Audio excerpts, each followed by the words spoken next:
گزرے ہیں منصور حلاج. کیا منصور حلاج. اور یہ بہت بڑے بزرگ ہیں. اس کو یہ عشق کیسے لگا, یہ عشق کی چنگاری کیسے لگی. یہ بازار میں بیٹھے تھے, دکان پہ بیٹھے ہوئے تھے, ایک آدمی آیا کہنے لگا منصور. فرمایا جی. فرمایا کہ آپ یہاں بیٹھے رہتے ہیں, میں نے آپ کی بہن کو دیکھا رات کو نکل کے جنگل کی طرف جا رہی. کہا جنگل کی طرف جاتے. اس نے کہا نہیں ایسا نہیں ہو سکتا, میں نے اپنی بہن کو دیکھا ہے مصلے میں ساری رات کھڑی رہتی ہے. اس نے کہا نہیں میں نے خود دیکھا ہے. اگر یہ بات ہے تو میں دیکھتا ہوں. تو آپ جو ہے جلدی سو جایا کرتے تھے, تو آپ آئے اور آپ بیٹھے رہے. نیند آنے لگی تو آپ نے اپنی انگلی پہ ایک چھری کا نشان لگایا اور اس پہ نمک لگایا تاکہ نیند نہیں, کیونکہ آپ جلدی سو جائے. آپ جاگتے رہے, دیکھا پچھلے پہر آپ کی ہمشیرہ مصلے سے اٹھی اور منہ لپیٹا, خوبصورتی بھی ماشاءاللہ بہت تھی, اور جنگل کی طرف چلنے لگی. آپ بھی پیچھے. یہ جو ہے نا لفظ ہے عین الحق, اور پھر اس کے بعد آپ نے فرمایا عین الحق انا الحق, کہ عین بھی سچی ہے اور میں بھی سچا ہوں. اس کا مطلب یہ کیا, آپ کی ہمشیرہ کا نام ہے عین. فرمایا عین بھی سچی ہے اور میں بھی سچا ہوں. یہ مولانا روم مانوی مثنوی شریف کے اندر پورا باب ہے. اب آپ فرماتے ہیں کہ میں پیچھے پیچھے چلتا رہا. جب آگے گیا دیکھا جنگل آیا. جنگل کراس کرنے کے بعد میں نے دیکھا کہ بہت حسین و جمیل محفل جمی ہے. کیا محفل ایسی تھی کہ جناب اعلیٰ اس میں ایک بزرگ بیٹھے ہیں, اور یہ بزرگ کے نور سے پورا جنگل منور ہو رہا ہے. اور میری ہمشیرہ اس میں داخل ہوئی. تو آپ نے فرمایا عین آ گئی. فرمایا جی. فرمایا یہ پیالہ پلاؤ سب. امیر خسرو فرماتے ہیں نمی دانم چے منزل بود شب جائے کے من بودم, پری پہ کرنے گارے سروے سکدہ لالا رخسارے, سرافہ آفتے بود شب جائے کے من بودم. وہ محفل کہاں لگی تھی, وہ کس جگہ پر تھی, وہ منزل کون سی تھی, جس رات جہاں میں تھا مگر مجھے معلوم نہیں وہ جگہ کون سی تھی. مجھے معلوم نہیں وہ جگہ کون سی تھی. امیر خسرو فرماتے ہیں, فرمایا کہ اس کے بعد میں نے کیا دیکھا کہ عین الحق جو سب کو پانی پلاتی ہے, پلاتے عرض کرتی ہے یا رسول اللہ. جب کہا رہے یا رسول اللہ میں سمجھ گئی تو نبی کی ذات ہے. یا رسول اللہ میں نے سب کو پانی پلا دیا. تو سرکار نے فرمایا نہیں ایک رہتا ہے وہ جو جھاڑیوں کے پیچھے چھپ کر وہ جو جھاڑیوں کے پیچھے چھپ کر بیٹھا ہے. آپ چھپ کر دیکھ رہے تھے نا. فرمایا وہ جو جھاڑیوں کے پیچھے چھپ کر بیٹھا ہے اس کو بھی پلا دے. کیا اور جو پی جاتے ہیں پھر وہ مرد کلندر بنتے ہیں. جب پی جاتے ہیں کہتا ہے اللہ اللہ کا مزہ مرشد کے میخانے میں ہے, دونوں جہاں کی حقیقتیں ان کے پیمانے میں ہے. جب پی لیا, جب آئے تو آ کر دیکھا کہ بھائی بیٹا ہے. فرمایا منصور. فرمایا جی. فرمایا پی اور چڑھ سولی پہ. اس وقت آپ نے فرمایا بہن نے فرمایا منصور پی اور چڑھ سولی پہ. اب تیرے لیے جو ہے نا یہ برداشت بار بات ہو جائے گی, کیونکہ بابا فرید فرماتے ہیں لوگ ایک پیالہ پی کر بہک جاتے ہیں. بابا فرید 7 معرفت کے سمندر پی گیا. پھر 7 سمندر کے. یہی عبد القادر جیلانی نے فرمایا تھا, پیران پیر دستگیر نے فرمایا منصور حلاج میرے وقت میں ہوتا یہ آپ سے پہلے ہوا ہے. فرمایا اگر میرے وقت میں پیالہ پیتا مگر اس کو جہاں نظر آ رہی تھی رب کی تجلیات نظر آ رہی تھی, اسے کوئی رستہ نظر نہ آیا, وہ چاروں طرف دیکھتا تھا, یعنی جس طرف بھی دیکھتا تھا اسے اسی کی تجلی نظر آتی تھی. اللہ اللہ کرتے کرتے وہ نظر آیا مجھے, وہ میں جب میں گم ہوا تو نظر آیا مجھے. اسے وہی نظر آ رہا تھا, اسے کوئی رستہ نہ ملا. اور میں عبد القادر جیلانی کے دور میں ہوتا تو پھر یہ علی کا بچڑا ہاتھ پکڑ کر اس کو منزل کراس کرا دیتا. یہ ہے پیران پیر دستگیر. میں نکال دے تو کہیں سے بھی نکال دیتا، مگر جس طرف اس کی نظر پڑتی تھی اسے رب کی تجلی نظر آتی تھی. اس لیے کہ ولیوں کا دامن پکڑنا ضروری ہے تاکہ منزل تک پہنچا دے، منزل تک پہنچا دے. اس لیے کہ صورت یعنی پیر کامل صورت ذل الہ، جو پیر کامل کی صورت ہوتی ہے وہ رب کا سایہ ہوتا ہے. کیا آپ سایہ کے ساتھ ساتھ چلیں تو یہ تو دیکھو سایہ کس کے ساتھ چل رہا ہے، نہیں سمجھ میں آ رہی ہے. سایہ کے ساتھ ساتھ چلو تو سمجھ جاؤ گے سایہ کس کا ہے. تو اس لیے پیر کامل صورت ذل الہ، جب سایہ ہے تو سایہ کے ساتھ ساتھ چلنا. کہاں جائے گا سایہ؟ نہیں سمجھ میں آیا. کہاں جائے گا سایہ؟ جو تجھے ساری عمر میں نہ پایا وہ رب سے ملا دیتا ہے. جب بات کر رہا تھا فرمایا پی، جب پی لیا تو آپ بس دکان پر بیٹھے ہیں، جو بھی وہ آیا سب سے پہلے وہ آیا، اس نے پوچھا منصور کیا دیکھا؟ فرمایا انا الحق عین الحق. کیا عین الحق؟ اس وقت بھی نہ سمجھ مولوی تھے، انہوں نے سولے پہ چڑھا دیا. ان کی مہربانی ہے. کیا یہ مولویوں کی مہربانی ہے بابا تو اس کو سولی پہ چڑھایا. شمس تبریز کی کھال اتروائی، یہ ان کی مہربانی ہے، یہ انہی کی مہربانی ہے. مگر یاد رکھنا مولا حسین کو نیزے پہ چڑھایا، یہ انہی کی مہربانی ہے. کیا یہ انہی کی مہربانی. سلطان العارفین سے پوچھ لو، سنا دوں میں. سنا دوں. اللہ نواز درود پڑھ صلی اللہ علیہ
کسی نے سجدہ کیا تو سر اٹھتے دیکھا، کسی نے سجدہ کیا تو سر اٹھتے دیکھا، کسی کا سر تک گیا مگر سر نہیں اٹھا. فرمایا ہمارا سر ایسا ہوگا سارے یزیدی نیچے ہوں گے، حسین بلند ہوگا قرآن پڑھ رہا ہوگا.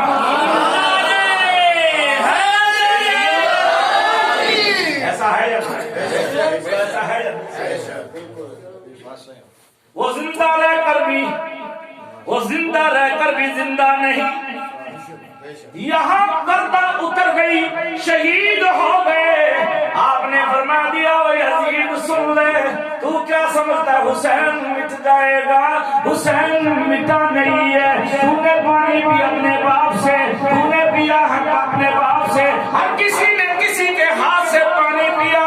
میں نے سب سے پہلے جب میں پیدا ہوا میں نے زمین کا پانی نہیں پیا، میری ماں فاطمہ نے بابا جان کی گود میں دے دیا. آج میرے بابا جان سے پوچھا میں بیٹی اس کو کیا پلایا؟ فرمایا آپ ہی پلائیے گا، تیرا ہی ہے، آپ ہی پلائیے گا. مولا حسین فرماتے میرے منہ میں میرے نبی نے زبان ڈال دی. اور کوئی کہتا ہے کہ زبان چوس رہے تھے، میں کہتا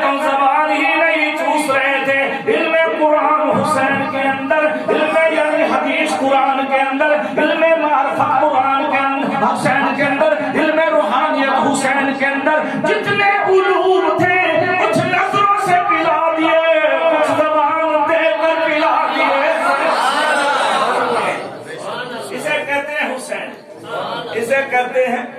اور یہ عبد القادر جیلانی قطب ربانی محبوب سبحانی بھی فرماتے ہیں، آپ فرماتے ہیں جب منبر پر بیٹھے آپ نے عربی میں گفتگو فرمانی، گفتگو کرنی تھی، آپ بیٹھے رہے، کیا دیکھا کہ سامنے نانا جان تشریف لا رہے، میری سرکار سونے لجپال آمنہ کے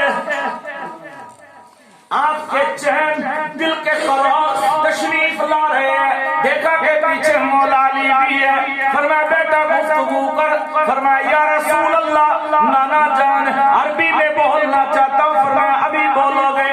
آپ نے لعاب ایک مرتبہ نہیں، دو مرتبہ نہیں، 7 مرتبہ عبد القادر جیلانی کے منہ میں لعاب ڈال دیا۔ نانے کا حصہ ہر ایک سید کو ملتا ہے، نانے کا حصہ ہر ایک سید کو ملا ہوا ہے۔ اب آپ نے لعاب لیا، تھوڑی دیر میں علی آ گیا، علی نے 6 مرتبہ، کتنی مرتبہ؟ نبی نے کتنی مرتبہ اور علی نے 6 مرتبہ۔ پوچھا بابا جان نانے نے 7 مرتبہ، آپ نے 6 مرتبہ، فرمایا بیٹا میں نبی کے برابر نہیں ہو سکتا، وہ نبوت والا، میری یعنی ولایت والا، میں اس کی برابری نہیں کر سکتا۔ آپ فرماتے جیسے لعاب میری یعنی منہ میں آئے، 6 اور 6 12 اور 13 یعنی مرتبہ جب آپ کے منہ میں لعاب آ گئے، پھر آپ نے فرمایا میں نے اس دوران 13 علوم میں گفتگو فرمائی۔ بولو کتنے؟ 13 علوم میں آپ گفتگو فرماتے ہیں، 13 علوم میں آپ یعنی بیان کرتے ہیں۔ اور آپ جب بیان کرتے تھے اور جب بیان کر کے فارغ ہوتے تھے، کچھ لوگ بے ہوش ہو جایا کرتے تھے، کسی کی میت اٹھ جائے، کسی کی میت اٹھتی تھی، کیونکہ برداشت نہیں کر سکتے تھے، برداشت۔ جو ایک دم پیے گا بیٹھ جائے گا، تھوڑی تھوڑی پیے گا، سمجھ میں آگا؟ عام کی جو عام چیز بھی ہے نا، اس کے دم پی لے تو آنکھ کھلے گی، وہاں سے وہ رکھتا ہے، اور جو تھوڑی تھوڑی پیتا رہے تو رچ جائے گی۔ اور پھر وہ تو اس کے دیدار کی لذت، کیا اس کے دیدار کی لذت، اور پھر اس کا دیدار ہو تو اس کو اگر پیے ایک دم، جیسے باقی باللہ رحمت اللہ تعالی علیہ تشریف فرماتے، آپ اپنے مریدوں کو کچھ دے رہے تھے، ایک نان بھائی جس روٹی پکانے والا آپ کے قریب آیا، اٹھ کر کہنے لگا حضور مجھے بھی دے دے۔ آپ نے فرمایا تو کیا مانگنا چاہتا ہے؟ فرمایا اپنے جیسا بنا۔ کیا فرمایا؟ اپنے جیسا بنا۔ تو باقی باللہ نے جب نگاہ ڈالی تو کہتے ہیں کہ پہچاننے میں نہیں آتے یہ باقی باللہ یہ روٹی پکانے والا۔ جب آپ کے ہو بہو بن گیا، جب جانے لگا تو باقی باللہ نے فرمایا اس کے کفن کا انتظام کرو۔ کیا فرمایا؟ حضور کیوں؟ فرمایا یہ ایک دم پی بیٹھا ہے، کیا یہ ایک دم پی بیٹھا ہے، اب یہ بچے گا تھوڑے دن، اور تھوڑے دن کے بعد وہ اس کا انتقال ہو گیا۔ آپ نے فرمایا کہ اس نے ایک دم پی لی، فرمایا بچ وہ جاتے ہیں جو تھوڑی تھوڑی پیتے ہیں، جو تھوڑی تھوڑی پیتے ہیں۔ اور حسین نے کیسے پی تھی؟ کبھی گود میں بیٹھ کے پی ہے، کبھی سینے پہ لیٹ کے پی ہے، کبھی کندھوں پہ چڑھ کے پی ہے، کبھی سرکار کے ساتھ چل کر پی ہے۔ تربیت ہوتی رہی، میرا نبی تربیت کر بھی رہا تھا اور پلا بھی رہا تھا، اور پھر سارے سیدوں کا اور سارے شہداء کا اور پھر جنت کا وارث بھی وہ بنا، اسلام کا وارث بھی وہ بنا جس کو نبی آئے۔ میں جو بات کر رہا تھا پیرانے پیر دستگیر عبد القادر جیلانی، روحانیت جو ہے نا، روحانیت کی جو محفل ہے یہ بزرگوں کی محفل ہوتی ہے، اور بزرگوں کی محفل میں بیٹھنے سے دل کو سکون ملتا ہے۔ قرآن کہتا ہے فَاذْكُرُونِي أَذْكُرْكُمْ وَاشْكُرُوا لِي وَلَا تَكْفُرُونَ۔ اللہ فرماتا ہے تم میرا ذکر کرو۔ کیا؟ اب یہاں تھوڑی سی بات میری غور سے سننا۔ قرآن مجید میں حکم ہے وَأَقِیمُوا الصَّلَاةَ، نماز قائم کرو، زکات دو، نماز قائم کرو، زکات دو، حج کرو۔ مگر جہاں ذکر کی بات آئی ہے تو قرآن میں فرمایا کہ اللہ نے فَاذْكُرُونِي أَذْكُرْكُمْ، تم میرا ذکر کرو، تم میرا اب پھر اس لفظ پہ غور کرو، تم میرا، وہ رب کہہ رہا تم میرا، جو میرا ذکر ہے، اب آ جائے اس سائڈ پہ، رب فرماتا ہے جو میرا ذکر ہے، کیا بھئی آپ کس کا ذکر کرتے کرتے؟ میں پیر صاحب نے جو مجھے ذکر دیا، کیا میں وہ ذکر کرتا ہوں۔ میں اگر کہوں نا کہ آپ پیر صاحب کے خلیفوں کو یا مریدوں کو کہوں کہ آپ یا رحمان یا اللہ یا رحمان یا رحیم تسبیح کیا، ٹھیک ہے، تسبیح اچھی ہے، اس کا انکار نہیں، مگر جو میرے پیر نے دیا وہ کرو، کیا جو میرے پیر نے دیا وہ میں کروں، تو پیر والا ذکر ہو گیا، کیا ہو گیا؟ تو رب فرماتا ہے فذکرونی، تم میرا ذکر کرو، کیا مولا تیرا ذکر کون سا ہے؟ ساری دنیا لا الہ الا اللہ کہتا ہے، ساری کائنات لا الہ الا اللہ کہتا ہے، تیرا ذکر کون سا ہے؟ فرمایا 22واں سپارہ پڑھا،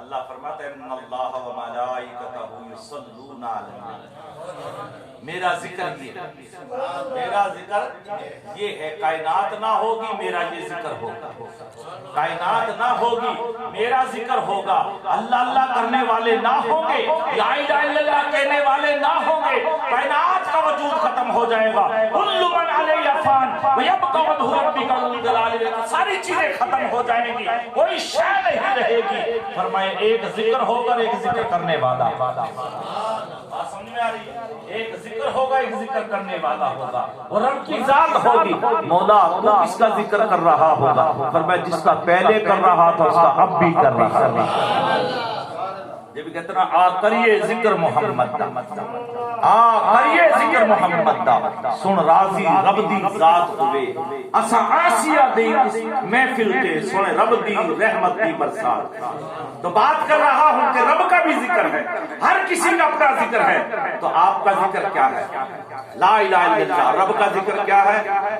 بس میں محمد پر درود بھیجتا ہوں، میں محمد پر درود بھیجتا ہوں، ہو دیا ضربہ لایا جنہیں مندا یار منایا کر، اے ویلا مڑ مڑ کہندا ہے سونے تے درود پہنچایا، سونے تے درود پہنچایا کر، یہ درود وہ ہے کہ بگڑے کام سنبھالے، اس درود کی فضیلت اتنی ہے، اس محفل کی فضیلت اتنی ہے، اگر دیکھیں آپ جب تلک کوئی عمل دوسرے کے لیے نہیں کریں گے اس کا ثواب نہیں پہنچے گا، آپ دو نفل نے پڑھ کر اپنے والدین کو نہیں بخشو گے تو ثواب نہیں پہنچے گا، جب تک آپ اس کی نیت نہیں کریں گے جب تک ثواب نہیں پہنچے گا، قربانی ہے اپنی طرف سے کر لی مگر والد کی طرف سے نہیں کرو گے تو ثواب نہیں پہنچے گا، اس کا نام لینا ضروری ہے، کوئی بھی عمل ہے مگر ایک درود ایسا ہے، آپ نام لے یا نہ لے، آپ نام یا لینا، یا خواجہ حسن بصری رحمۃ اللہ تعالی علیہ فرماتے ہیں کہ میں قبر کی قریب سے گزرا، میں نے قبر کو دیکھا کہ اس قبر کے اندر عذاب الہی تھا اور اس کی قبر آگ میں منتقل ہو چکی تھی، جب میں وہاں سے گزر گیا، جب میں واپس وہاں سے آیا دوبارہ تو دیکھا کہ وہ جنت کے بستر پر آرام تھا، اس پر جنت کے بستر پر آرام فرما رہا تھا، میں نے اس مردے سے اس جنتی سے مخاطب ہوا کہ پہلے تو یہ معاملہ تھا اب یہ معاملہ ہے، اس کی وجہ کیا ہے؟ تو وہ کہنے لگا کہ جب آپ یہاں سے گزر گئے اور ہم چیخو پکار کر رہے تھے، جب تو چلا گیا یہاں پیچھے سے ایک بندہ آیا جو پڑھ رہا تھا اللہم صلی علی محمد وعلی آل محمد، درود پڑھتا ہوا جا رہا تھا، اللہ تعالیٰ نے یہاں کی 40 قبروں والوں کو بخش دیا، حالانکہ وہ اپنی مرضی سے درود پڑھتا ہوا جا رہا تھا، ان قبر والوں کو نہیں پیش کر رہا تھا، فرمایا جو رحمت اس پر برس رہی تھی، جو رحمت اس پر برس رہی تھی،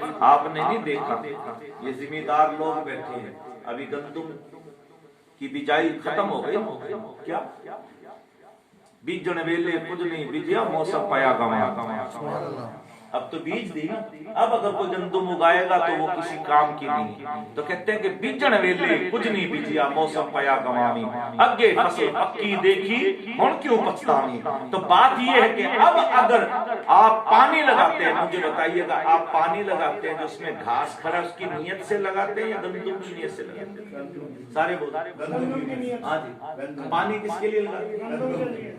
تو کیا دوسری جو بوٹیاں کھڑی ان کو پانی نہیں ملتا؟ کس کے صدقے؟ ہاں جی، کیا جی؟ کس کے صدقے میں ملتا ہے؟ کس کے صدقے میں ملتا ہے؟ سرسوں کھڑی ہے تو دوسری بٹیوں کا پانی کیسے مل رہا ہے؟ سرسوں کے صدقے میں. ایسے ہی نا آمبوں کا باغ ہے, پانی تو لگایا آپ نے آم کے بوٹے کو, تو پانی دوسرے کو بھی مل گیا. بات سمجھ میں آ رہی ہے نا؟ تو اسی طریقے سے تو جب کوئی محمد پر درود پڑھتا ہے, محمد پر درود پڑھتا ہے, اس پر چھما چھم رحمتیں برستی ہیں, چھما چھم رحمتیں برستی ہیں. جہاں جہاں سے وہ گزرتا ہے اس رحمت کی برسات میں گناہگار آ جائے تو اس کو بھی رحمت کا پانی لگ جاتا ہے, وہ بھی اس رحمت میں آ جاتا ہے, وہ بھی اس رحمت میں آ جاتا ہے. اور دیکھو اس کی رحمت کتنی عظیم ہے. جیسے کوئی اگر گناہگار اگر کسی سے ملنے آئے نا, اگر اس محفل میں کوئی اس کا دوست بیٹھا ہو, بہت بڑی حدیث ہے, میں اس کو پوری کو بیان نہیں کرتا, میں مختصر سا اس کا بتا دوں. اگر کوئی گناہگار بندہ یہاں آ جائے اور اپنے دوست کو ملنے آئے اور مل کر چلا جائے تو اللہ تعالیٰ اسے بھی بخش دے. فرشتے کہیں گے مولا یہ تو اپنے کام سے گیا تھا. پھر میں گیا تھا اپنے کام سے, مگر محفل میں تو میری آیا تھا, محفل میں تو میری آیا تھا. اللہ اسے بھی بخش دیتا ہے. اور یاد رکھنا سجدوں پر یعنی عبادات پر کبھی تکبر نہ کرنا, غرور نہ کرنا, اس لیے کہ جو ولی کامل ہے یعنی امام غزالی رحمت اللہ تعالیٰ علیہ فرماتے ہیں بعض آدمی 60 سال تک سجدے کرتا رہتا ہے مگر منزل نہیں پا سکتا, اس لیے کسی ولی کامل کی نگاہ پڑ جاتی ہے تو 80 سال کی منزل طے کرا 80 سال کی منزل طے کرا دیتا ہے جب نگاہ پڑ جاتی ہے. دیکھو میں آپ کو بتا دیتا ہوں, اٹھاؤ بخاری شریف کی حدیث. سلمان فارسی جو خادم اہل بیت ہے, کیا خادم اہل بیت ہے, فارس سے چلا ہے, فارس سے چلا ہے اور اس نے 250 سال عمر پائی. سارے صحابہ کرام میں سے اس نے زیادہ عمر پائی ہے, مگر اس کو مقام کیسے ملتا ہے؟ ایک دن بیٹھا سرکار کی محفل میں بیٹھا, وہ آنسو بہا رہا تھا. آپ نے فرمایا کہ سلمان روتا کیوں ہے؟ فرمایا یا رسول اللہ مجھے آپ کی گفتگو سمجھ میں نہیں آتی, میں فارسی ہوں, آپ عربی بولتے ہیں, جو مجھے آپ کی گفتگو سمجھ میں نہیں آتی. آپ نے فرمایا تیری فارسی میری سمجھ میں آتی ہے. آقا کریم صلی اللہ علیہ وسلم یعنی ایک وقت میں 7 لاکھ زبان بول جائے. کتنی؟ 7 لاکھ زبان بول جائے. شان نبی اور پھر بزابان نبی, یہ 7 کتاب پڑھے, اس میں 100 حدیث ہے, اس میں یہ حدیث بھی ہے, تو 7 لاکھ آپ زبان بول. آپ فرمانے لگے یا رسول اللہ مجھے آپ کی یہ زبان اور آپ کی باتیں مجھے یاد نہیں تھی, میں فارس کا ہوں, آپ عربی ہے. اب سرکار فرما دیتے ہیں صدیق اس کو عربی پڑھاؤ. ایسے ہی ہوتا ہے, 20 کو عربی نہیں آتی عربی پڑھاؤ, عمر تو پڑھا دے, عقاب تو پڑھا دے, کسی نہ کسی کی ذمہ داری لگا دیتے کہ اس کو عربی سکھاؤ. نہیں, کریم آقا صلی اللہ علیہ وسلم نے فرمایا سلمان تجھے میری عربی سمجھ میں نہیں آتی؟ فرمایا یا رسول اللہ نہیں آتی. فرمایا میری طرف ایک دفعہ دیکھ تو صحیح. سبحان اللہ. کیا فرمایا؟ میری طرف دیکھ تو صحیح. جب سلمان فارسی نے اسے غور سے دیکھا نا, آپ نے فرمایا اب آتی ہے. سبحان اللہ, سبحان اللہ. تیرے میرے